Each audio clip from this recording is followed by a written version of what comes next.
El cultivo tradicional del lino, del que se obtenían las fibras para la fabricación de sábanas, camisas, toallas y otros tejidos del ajuar de la casa, desapareció en nuestro país hace algunas décadas. Actualmente solo algunos topónimos como Linares, relacionados con este producto, las prendas que todavía se conservan en los viejos arcones de las casas y la memoria de escasas personas, nos pueden hablar del cultivo y transformación en fibra de esta planta herbácea.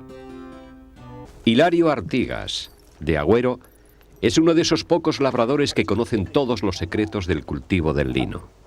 Con él y su familia hemos reconstruido este proceso tradicional que comenzaba por la preparación del terreno en una pequeña parcela del huerto. Más afuera, más afuera. Estamos en mayo, la época más apropiada para la siembra del lino. Mateo y Eugenio, con el rusar tirado por la caballería, labran el pequeño campo de regadío que han reservado para este cultivo. A cada pasada cambian el sentido de la reja del rusar para que la tierra se amontone siempre hacia el mismo lado. ¡Vaya! Después de labrar y orear la tierra, pasan el tablón de pinchos para dejarla fina después de romper los zorrocos que han quedado en el campo.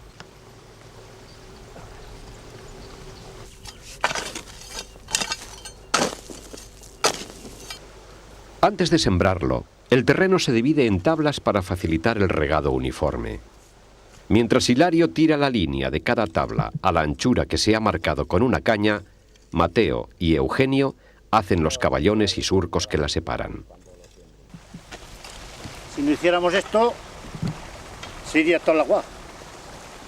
No se regaría. La siembra se hace a voleo y las simientes tienen que caer muy tupidas en el campo. Por eso, Hilario da 2 vueltas en cada tabla, lanzando la semilla sobre la tierra. Cuando ya ha sembrado todo el campo, comprueba que el espesor de la simiente sea suficiente para obtener la óptima calidad del lino. 6. Bien. Las semillas de lino son un manjar muy apreciado por los pájaros, que ya están al acecho, esperando que no quede nadie en el campo. Por ello, la labor siguiente consiste en rastrillar toda la parcela para que la simiente quede cubierta por la tierra.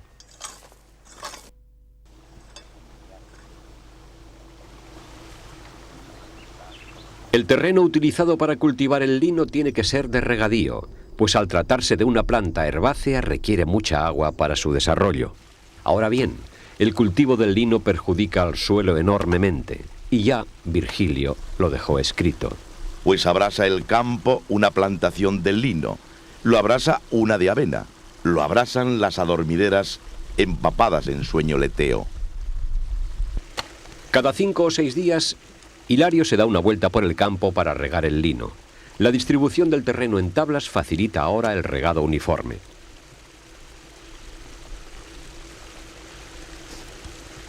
En los primeros días de julio, el lino casi ha alcanzado su desarrollo completo.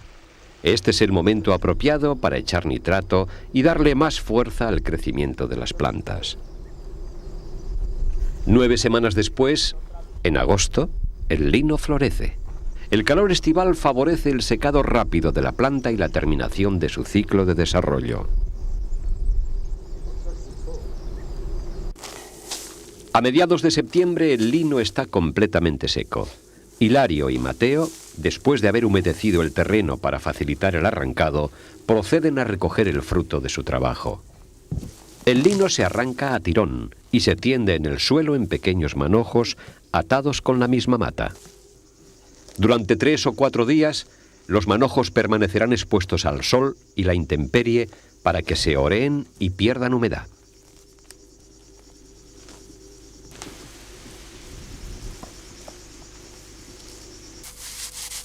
Desgranar consiste en separar las cabezas de las semillas frotándolas con las manos cuando los manojos están bien secos. Este es un proceso muy lento pero importante, ya que las simientes serán necesarias para la próxima siembra. Transcurridos unos días desde que se tendieron los manojos al sol, llega el proceso más delicado y en el que Hilario Artigas tiene en juego todo el trabajo anterior: el enriado o cocción. Para ello, en un trayecto de la acequia prepara una pequeña balsa donde introducirá los fajos de lino. Esta operación tiene como finalidad hacer fermentar la planta hasta que se pudra y poder separar después las fibras de la materia leñosa. El método consiste en echar los fajos en una poza de agua corriente, tapados con losas de piedra que impiden que el agua se los lleve. Allí permanecerá el lino durante un par de semanas. Hilario abre el paso de la acequia para que el agua embalse la poza con el lino dentro y comience el proceso del enriado o cocción. Durante 9 días, las matas de lino se cocerán con el agua corriente. Para separar la simiente de la hojarasca hay que elegir un día con un poco de viento para que, al soltar las simientes, el aire arrastre las materias menos pesadas. Una vez que se ha podrido la parte leñosa de la planta, Hilario saca los fajos de lino de la balsa para extenderlos nuevamente por el campo y que queden totalmente secos.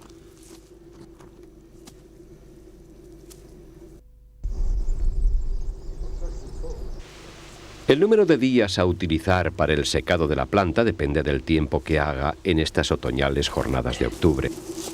Lo menos li parece que ya el falces tú. Parece que el falsité. Oreados y secos los manojos de lino, Hilario los traslada a un lugar protegido hasta que pueda realizar el siguiente proceso, que consiste en extraer la fibra. Para obtener la fibra hay que aprovechar un día otoñal soleado y sin aire. En un carasol, Hilario y su familia se reúnen para separar la fibra de la paja. Con un mallo de madera bien curado en fiemo para hacerlo más resistente, Eugenio malla los manojos de fibra sobre una piedra para romper la parte leñosa, podrida y seca de la planta. Este trabajo lo tiene que hacer con mucho cuidado para que no se parta la fibra. Hilario acaba de romper la caña de las fibras con una esforacha de madera, en esta parte del proceso llamada esforachar.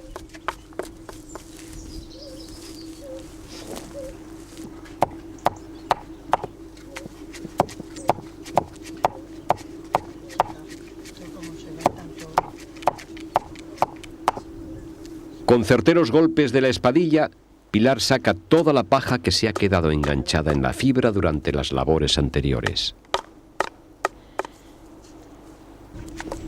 O sea, aquí está, en esta casa la rueca y todo de hilar el lino. Que para el cáñamo hacíamos una caña, la partíamos y esta es otra manera. La separación de las fibras buenas de las bastas la realiza Orosia con el rastrillo. Cuando el lino es bueno se desperdicia muy poca fibra, pero si se ha podrido demasiado en el agua, muchas de las hebras se quedan en el rastrillo por su baja calidad. La fibra mejor se recoge en pequeños manojos llamados copas.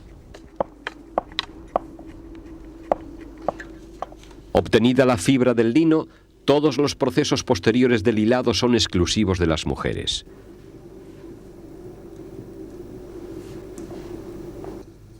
Pilar no ha perdido la práctica de hilar. Cogido un manojo de lino en la punta de la rueca, con los dedos de su mano izquierda va sacando las hebras para unirlas al hilo que se va formando.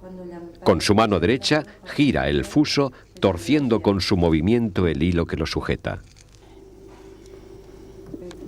Este es un proceso lento y paciente que las mujeres realizaban en grupo durante el invierno en el carasol de la casa o al calor del fuego del hogar.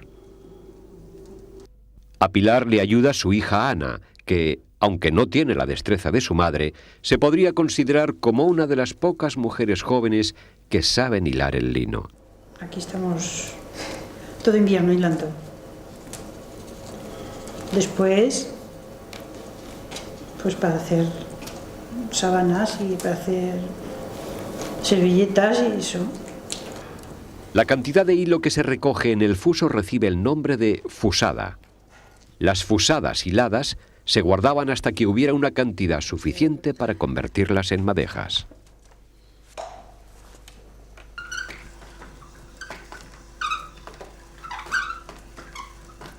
Para unir unos fusos con otros y formar las madejas, Ana utiliza el dimuré.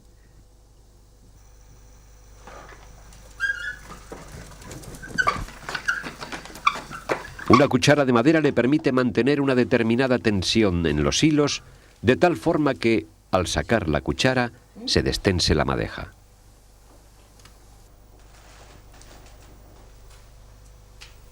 El color natural del lino es de un aspecto crudo oscuro. Para que tome ese tono más claro de las prendas hechas con esta fibra, hay que someterlo a un proceso de blanqueado.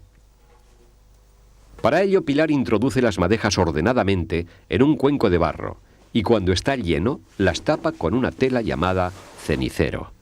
Sobre ella deposita la ceniza del hogar que ha ido guardando en un rincón de la cocina.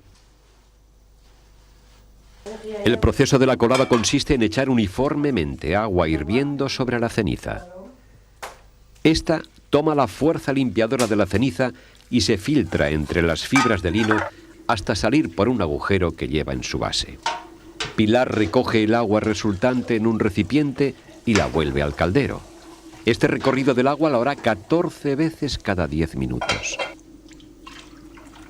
Las sucesivas pasadas por la ceniza le van dando al agua un color oscuro y una fuerza limpiadora similar a la de la lejía. Este líquido era utilizado hasta hace muy pocos años para limpiar la madera, los cabellos, la vajilla de la casa. Lo tocas así y está fino, fino, como si fuera lejía de botella. Y aquí se hace así como una rosica de pozal, el agua que cae. Como una rosada de espuma. Sí, entonces es cuando está esa colada. Transcurridas algunas horas, el color y el tacto del líquido indican que el proceso ha llegado a su fin. Pilar saca el cenicero con la ceniza y lo guardará como abono para el huerto. El secado de las madejas en los días de sol dará mayor blancura a las fibras de lino.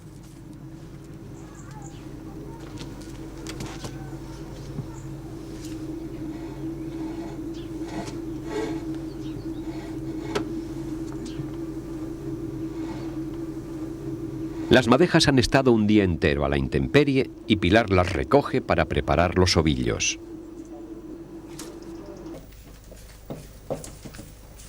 El lino se llevaba al tejedor en forma de ovillos.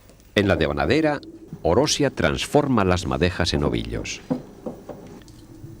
Ya están preparados los ovillos. Aquí termina el trabajo de la familia y comienza el de los tejedores.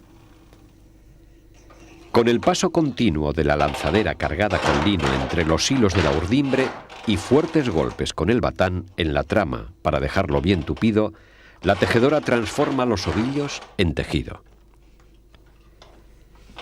Desde la siembra del lino hasta la preparación del ovillo, todos los miembros de la familia colaboraban cada año en preparar las fibras que iban a necesitar para fabricar los tejidos. Con las telas obtenidas en el telar se hacían las toallas, sábanas, camisas, colchas y todo tipo de prendas finas que hoy todavía se conservan en los ajuares de algunas casas prepirenaicas como un recuerdo de este paciente proceso.